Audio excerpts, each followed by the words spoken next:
তুমি বক্তব্য কি আছে আপনার?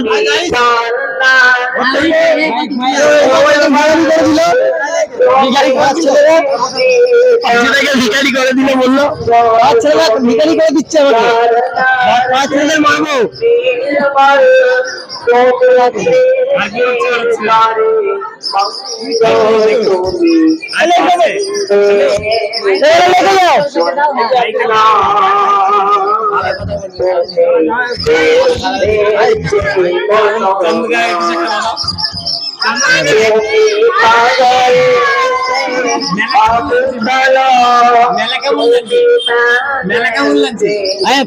একবার জেনেছিল আপনি দুটো ম্যাচ করছিলেন তো, দুটো জিলিপি খাবে আগে পাড়া মেলা আছে তো, ভালো লাগছে এমনি।